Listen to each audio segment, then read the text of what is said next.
before. Yeah. I'd like to see Marshall move. Thank you. Everyone here is on board with sending MiGs to Ukraine? I think that, yes, the Ukrainians, and while I can't speak for the entire delegation, what I will say, I did lead a letter a week and a half ago which encouraged the delivery of MiGs, and I am hopeful that we as a nation can then backfill the polls with F-16s that we are no longer using.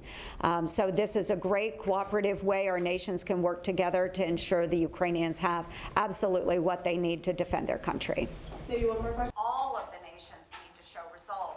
Our guests earlier today brought this. Well, this is exactly why we need to provide the Ukrainians with the military equipment that they have requested.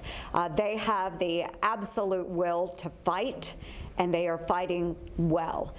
The only thing inhibiting them is any additional material that will come in to provide for their defense, to push those Russians back. So what we and other partner nations need to do is make sure that we are enabling that activity, making sure that they have the means to defend themselves, and we can do that. We have to expedite what they are requesting, making sure that they have the means to push back for their own free and sovereign country.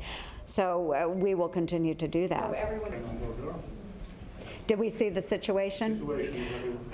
We were not on the, this is part of the missile that struck close to the Polish border. President Putin and his generals are testing the resolve of the NATO alliance.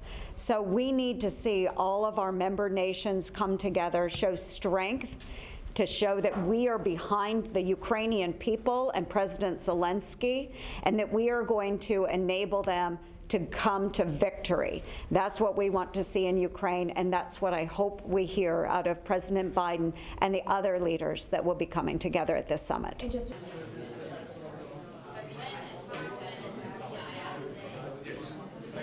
Well, first, let me start by saying we are so grateful to the Poles. We are so grateful for all that they are doing to help Ukraine and the people of Ukraine.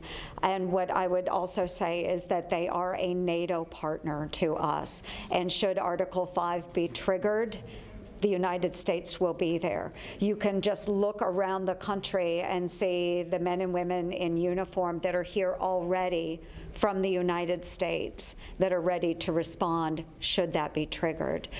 So yes, we as the United States, we will honor that commitment to NATO. And to our Polish friends, again, we are so extremely grateful, and for every other partner that has stepped up as well. Come back with from this NATO summit coming up? I believe in peace through strength.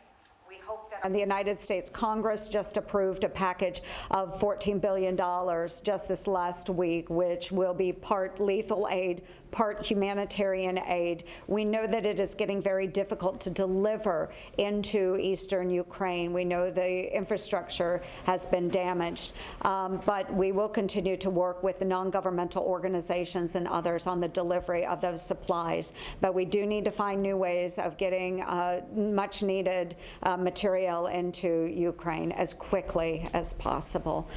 Well done, job, Joni. Good job, Joni. Well said.